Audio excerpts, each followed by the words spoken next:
What's up everybody, and welcome back to the vlog. In today's episode per se, I'm going to be working on my S13 Vert once again. Today I plan on installing a Sparko Speed seat in it.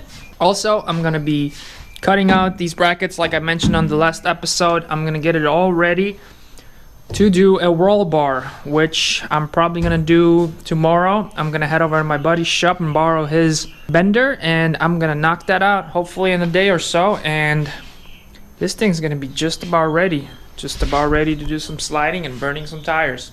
So let's get going.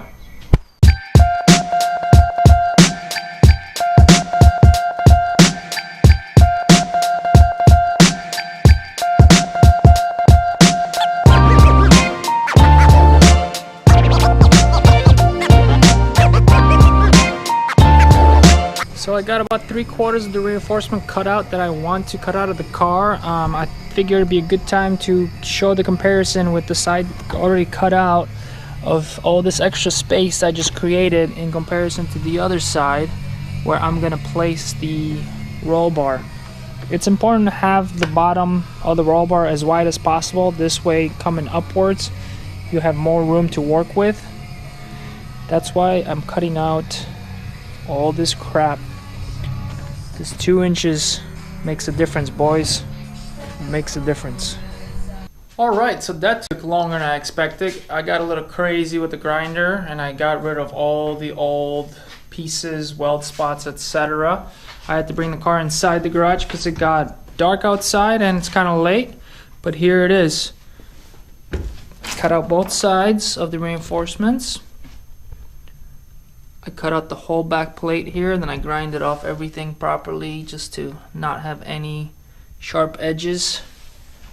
Now I'm gonna clean up all the dust made from the grinding plates. I'm gonna throw in the seat, see how it fits, and tomorrow morning I'm gonna go grab the bender and I'm gonna get going on that roll bar. So I'll see you guys in the morning. And we're back. Good morning everybody. I ran over to my buddy's shop this morning and picked up his portable bender. I already have 1.5 inch tubing that I've been storing away for this day to come.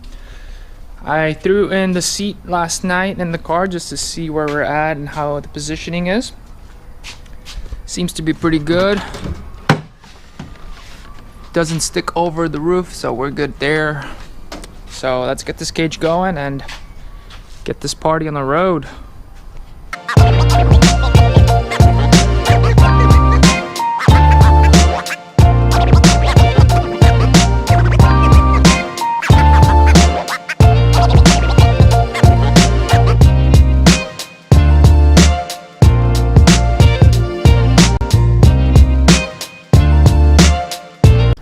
Alright, so I'm not gonna lie, I did waste quite a bit of material, as you guys can see on the floor there, but I think I'm just about there. I got all the bends in. Now I just gotta trim down the cage about 3 inches of each side to drop it down to be in line with the roof, or should I say where the roof line should be, and I think we'll be all set. Chopping down the main hoop about 3 inches on each side put me at the perfect height.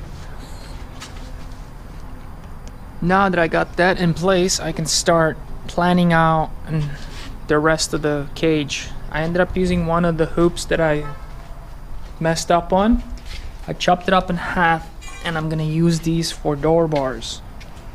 The door bars I plan on running right through this passage onto the main hoop, obviously. Something like this. Once this is in place, door bar is going to end right here, protecting me from any side impact.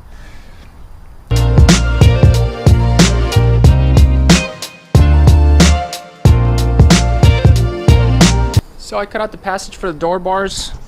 I cut passageways through the B-pillar so it nicely meets the hoop right there. Now I'm going to put in the base plates for the roll bar and the bash bars. Once I have the plates in place, I'll be able to tack this together. Once I get my vise set up for the notcher, I'll be able to notch these pipes and get a nice surface weld around the edges. Then I'll be able to figure out the final lengths of the other 2 points for the 4-point bar. And then I'll make my crossbar and the harness bar, and I'll be all done. So I got my notcher all set up. I'm gonna start notching these door bars.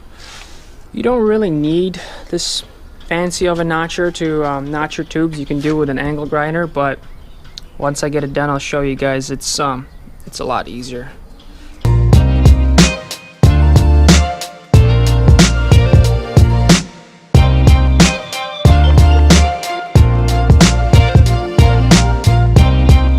So I got the first notch all squared away. Not perfect, but there's some tolerance to play with on this notcher, and the fact that it's mounted on my trailer doesn't help either with all the movement and vibration, but that's okay. Not trying to be perfect here. I'm gonna get the other notch going on the other door bar, and then I'm gonna start setting up plates and welding everything in place. Almost there boys, almost there. So I got these base plates in place for the main hoop. Got them all shaped up nicely to the floor. It's really important to have a good foundation for your roll cage, which would be the base plates, because in case of an accident, the force of an impact or the pressure will push that tube straight to the floor. So by putting these base plates on, you're spreading out the diameter or the square inch footage, whatever you want to call it, of the impact, and then the whole force spreads out throughout the entire floor area, not just through the circular diameter of the tube. So it's always good to have a good solid foundation, and in this case I'm well on the way to it. Alright, so I fell behind on some work today, not gonna lie. I did weld in the base plates. I also made the back 2-point pieces. I still need to make base plates for that, and we'll just continue on tomorrow. Another day, more work to do. And good morning once again. Day 3, I'm back at it again. I'm really hoping to get this cage finalized today, because day 2 really didn't go as well as I thought it would. Had a lot of trouble setting up equipment, ran out of gas on my welder, etc, etc. I did manage to throw in the crossbar already on the main hoop. It's one of the most important reinforcements for the hoop, actually, because that's what's going to prevent it from folding in case of a rollover. So the idea with that one is you want to get it down as low as possible to the base, pretty much just like where the base of the hoop is. That way you got that reinforcement going right across. Going forward with this, I'm going to set up the harness bar now, which is going to go from here to here. It's really important to set up the harness bar to be within, I believe, 10 or 15 degrees of where the seatbelt angle is going to be coming out from. You don't want it too low, you don't want it too high, because then the seatbelt's not going to work properly in case of an accident. So I'm just about done here. I ended up pulling out the roll bar so I can weld it inside the garage. It's going to be a lot easier for me to get all around, put a nice weld on it. Once I'm done with that, I'm going to drop it back in, weld the back 2 pieces to it, weld the door bars to it, and we'll be all done.